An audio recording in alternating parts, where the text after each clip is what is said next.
Texas governor lifts mask mandate, how the public reacts, a third stimulus check, but who will qualify, and Governor Cuomo addresses sexual assault allegations. This is OU Nightly.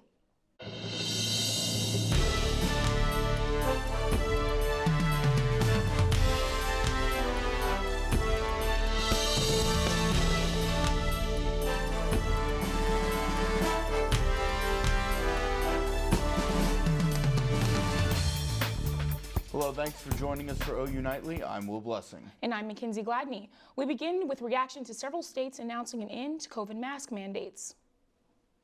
While some are pleased with more freedom, many health officials and business owners are worried about a potential surge in cases with this change. Mary Maloney explains. A celebration for some, as more than half of the states in the union roll back coronavirus restrictions. It's been a year. I think it's enough. Mississippi and Texas among those lifting all mask mandates and allowing businesses to operate at full capacity. I think it should be effective like yesterday and a month ago, and hopefully we never have to do this again. It's kind of scary. I'm still trying to stay away from too many open places, so I think it's too soon. Business owners also divided. I felt like this is where we should have been all along. I'm not at that comfort level yet. I don't think our staff is either. There is light at the end of the pandemic tunnel. More shots are going into arms. 3, 2, 1. Vaccinate. COVID case levels, hospitalizations, and deaths are well below the pandemic peak. But we continue to see troubling signs in the trajectory of the pandemic in the U.S., especially as more transmissible variants could spark a surge in COVID cases. Now is not the time to release all restrictions. The last thing we need is the Neanderthal thinking that in the meantime everything's fine, take off your mask, forget it. It still matters. That was Mary Maloney reporting. Mississippi's mask mandate ends today, while the Texas mask mandate is set to end on March 10th. OU students are reacting to word that the Texas mask mandate is going to be lifted. Texas Governor Greg Abbott lifted the Texas mask mandate, allowing businesses to operate at full capacity. Texas businesses are allowed to operate at full capacity, and the announcement comes with mixed responses, with many saying they will still wear their mask. I think when I still go home from college and visit family, I'm still going to wear my masks in public places just to make sure everyone around me is safe. Masks are required in public places on the OU campus and in most large cities in Oklahoma. The number of new COVID-19 cases rises by over 700 today. This brings the total number of active cases in Oklahoma to just over 12,000. The state has reported no new deaths since yesterday, keeping the death total at more than 4,000. OU administration announced that classes will be in person at regular capacity for the fall 2021. Students have mixed emotions about campus reopening next semester in the middle of a pandemic, and some are excited about classes being in person and at regular capacity, but others are cautious. I'm just nervous about how people are going to act in them, because like right now we do have like the social distance chairs and all that stuff, but even now like I do see people moving stuff around, sitting closer than they need to be and stuff like that. So I'm like, we're still in a little, panoramic, but I'm just a little nervous, but we'll see how it goes. OU administration has not announced if social distancing or masks will be required for the summer or fall semesters.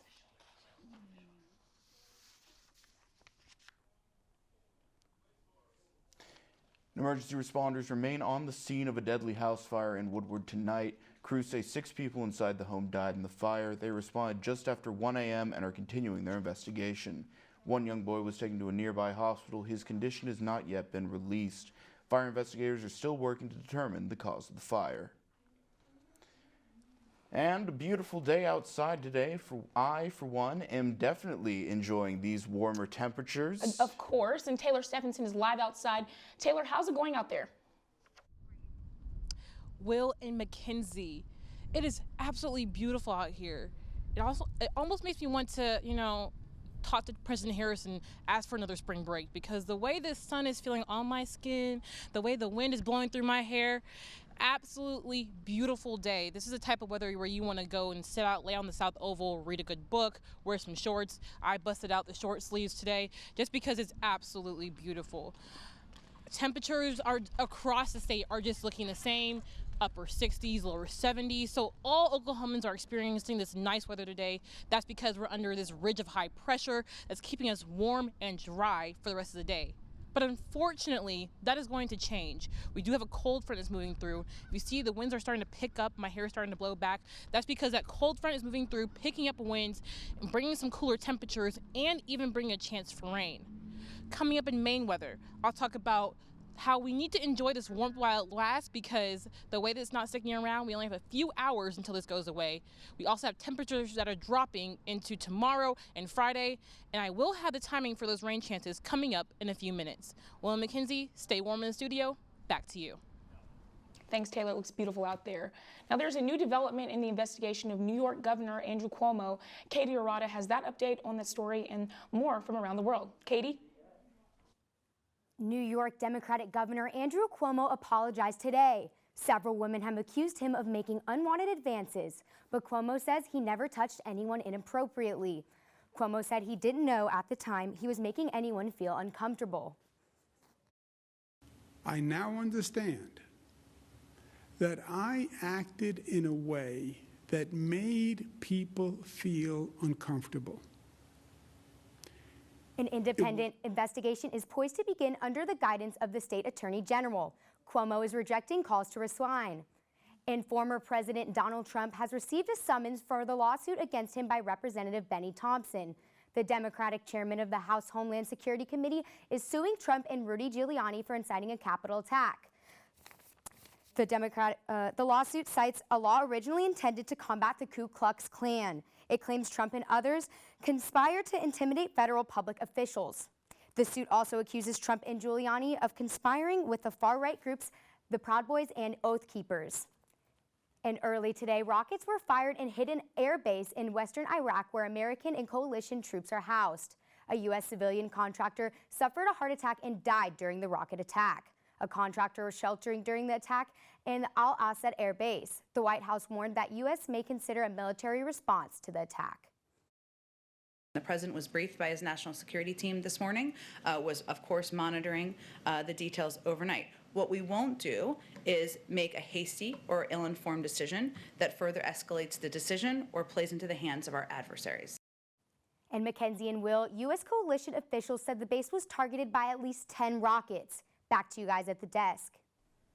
Thanks, Katie. A brand new coffee shop is hosting its grand opening this weekend on campus. Sydney Baulier joins us live with what makes this coffee shop so unique.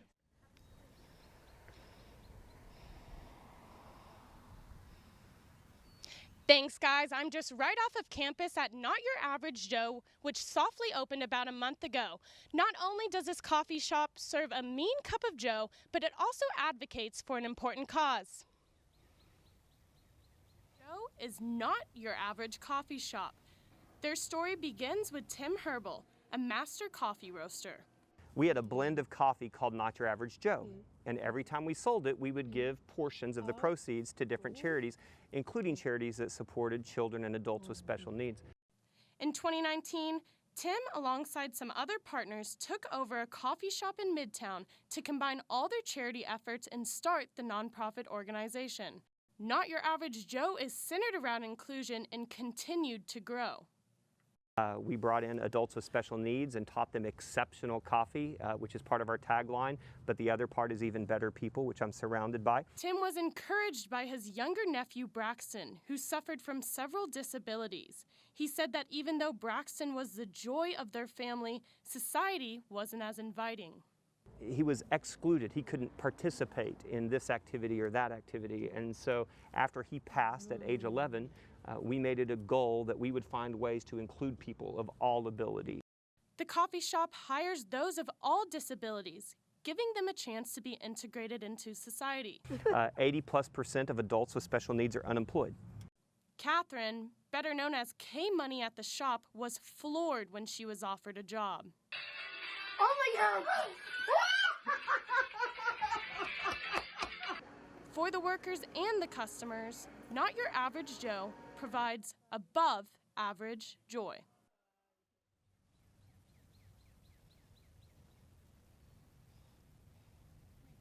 The coffee shop will be hosting its grand opening on Friday and Saturday, where they will be serving $1 ice cream, $2 pastries, and $3 specialty coffee drinks. Not only that, but they will also have live music and a college-friendly bouncy house. Reporting live, I'm Sydney Baulier, OU Nightly.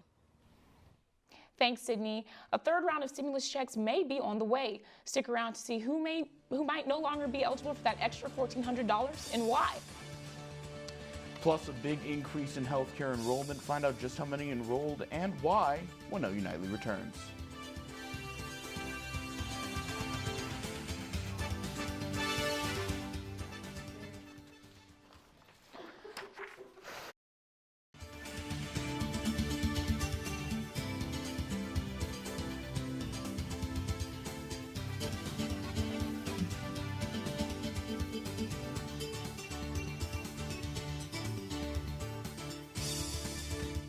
Welcome back to OU Nightly. Politicians continue discussing the stimulus relief bill. Grace Whitten has more on the new changes to the bill that might affect you. Mckenzie, Americans have been eagerly waiting for a possible third stimulus check, but the Senate has made another change to the relief bill. If the third checks are approved, the Senate will narrow eligibility. Now, this just means that less people will receive the $1,400 direct payments. Right now, families that receive more than $160,000 and individuals who earn more than $80,000 a year will get no check at all. For context, this lowers the individual income cap by $20,000 from the last round of checks. This change comes after the Senate dismissed the proposed minimum wage increase last week.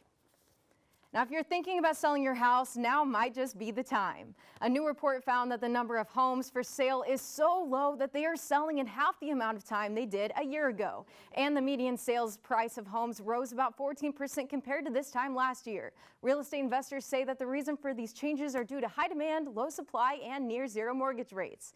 Right now, the number of available properties are at a record low. And signups for Obamacare special enrollment have nearly tripled since the window opened. President Joe Biden signed an executive order 2 weeks ago to allow uninsured Americans to buy 2021 affordable health care coverage. So far, over 200,000 people have signed up. Biden says he reopened enrollment to help uninsured Americans during the pandemic. The special enrollment period ends May 15th. More than a dozen insurance providers announced today a new pilot program for the elderly. The goal is to help them get vaccinated as soon as possible by providing them with scheduling and transportation. Mckenzie and Will, back to you. Thank you, Grace. Education bills continue to be front and center at the Oklahoma State Capitol. The debate over a measure that would give greater flexibility of school transfers after the break.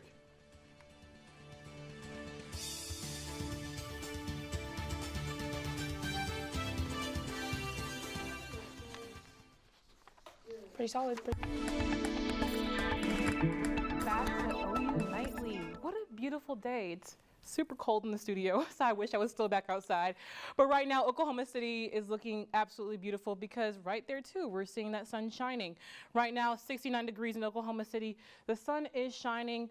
Winds are starting to pick up. Like I said, they were out of the north out of the south about 10, but now they're about 15. So that's really picking up because that cold front's moving through. And then we have dew points around 30 degrees. That means that we're staying dry all throughout Oklahoma. Right now, current temperature is 69 in Norman, 71 in Enid, and 72 in Guyman. So Guyman's looking really pretty out there too. But looking at live radar, really nothing. So that's a really nice day for us here in Oklahoma. So go out and enjoy that if you can, because this will not stay long. Our upper level analysis is showing right now we have this ridge across Oklahoma and Texas. Our ridge is just where those temperatures, those lines right there stack up and make a little mountain. That just means that we have really nice warm temperatures in our area. We had a little low pressure system out to the west that's going to move into Oklahoma, and that's going to be our next weather maker. So right here, this low pressure system, that's going to make that rain, bring those cold temperatures in here, and that's where we can see some scattered showers or two coming into tomorrow and Friday. And then that ridge still stays in Oklahoma and Texas after that low moves through. So we will see some nice weather come Sunday. So don't be too sad about this rain, but we will time it out just so you know what impacts you can see over the next couple of days. So we have rain coming into Oklahoma. We have some rain on Thursday night. We have some more rain coming in on Friday morning around 2 a.m. That line of storms, that moves out, and then we're clear through the rest of the day. on Saturday. So looking at our rain chances, we do have rain on Thursday and Friday. Saturday and Sunday looking beautiful. Tuesday and Wednesday, again, back in those upper 60s. Back to you at the desk. Thanks, Taylor. A bill that allows Oklahoma public school students to transfer between districts passed in the Senate and moves on to the House. Senate Bill 7-8-3 will ease restrictions for transfers in the state. There are currently 30,000 public school students that transfer each year. This bill could make more eligible. Opponents argue it could hurt struggling schools by taking away the number of students and decreasing funding. And Sooner sports are continuing to dominate in the spring. We found out that OU women's gymnastics is ranked second in the national qualifying score rankings. But what else is going on in the gym? Oh, there are big things in store for this women's gymnastics team. And with their last home meet coming up, 2 Sooners made a big impact this week.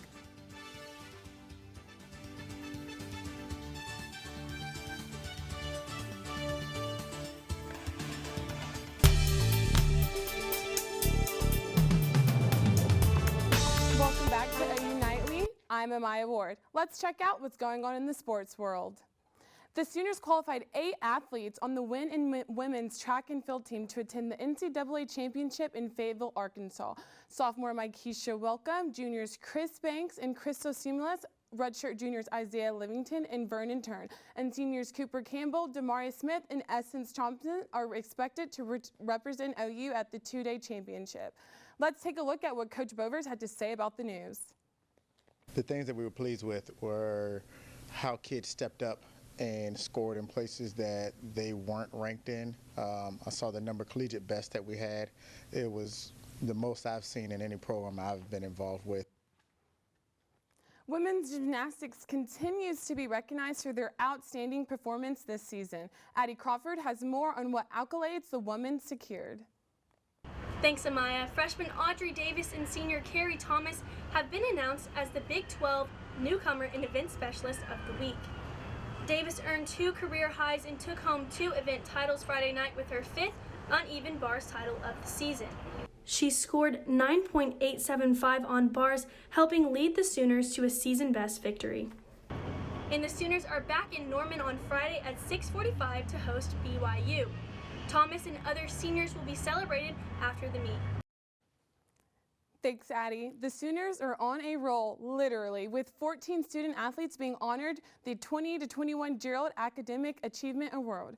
The award is in its 11th year and is a memory who has served in Oklahoma State facility athletics rep with the NCAA and the Big 8 and the Big 12 Conference for 24 years. In order to be eligible, student athletes must have 100 hours of earned credit with a GPA of a 3.8, as well as lettering at least once in their college career.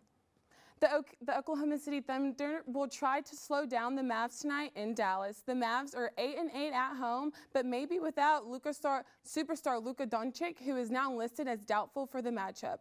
OKC is well rested after suffering a massive loss to the Denver Nuggets on Saturday. Tip-off for tonight's game is at 7:30 p.m. Tonight, it's a blast from the past for the Rockets fans. James Harden and the Brooklyn Nets prepare to face the Houston Rockets. The Nets have been hot lately, winning 8 of their last 9 games, and will be without Kevin Durant due to a left hamstring strain. Harden is leading the league, averaging 11 assists per game since joining the Nets, along with Kyrie Irving, who's averaging 27 points a game. On the other hand, the Rockets are looking forward to pull an upset and end their 12-game losing streak. Tip-off is tonight at 7 p.m.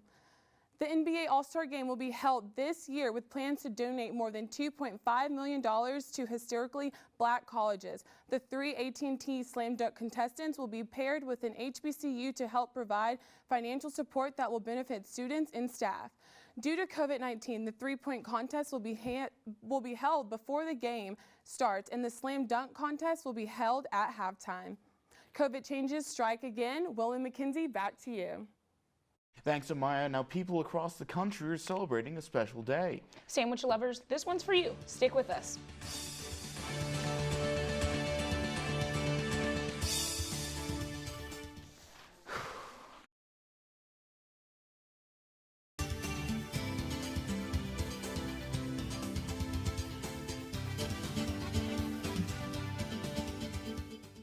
Hello, I'm Michael Martin at the OU Nightly Update Desk. Today, Facebook announced that they are lifting their ban on political and social issue ads. Starting tomorrow, political candidates and groups will return to Facebook and Instagram for the first time since November 3rd. Facebook's ban was put into place during the 2020 U.S. presidential election. Twitter, who also banned political and social issue ads, has decided to keep their bans permanently. Thanks, Michael. If you're craving a sandwich, well, you're in luck because today is National Cold Cuts Day. You have your bologna, roast beef, pastrami, turkey, and pepperoni, of course. So any way you slice it, have yourself a sandwich or snack and share it on social media with hashtag National Cold Cuts Day. Now, that's all we have for OU Nightly. Thank you for watching OU Nightly, brought to you by and Mass Communication. We'll see you back here tomorrow, same time, same place. Good night.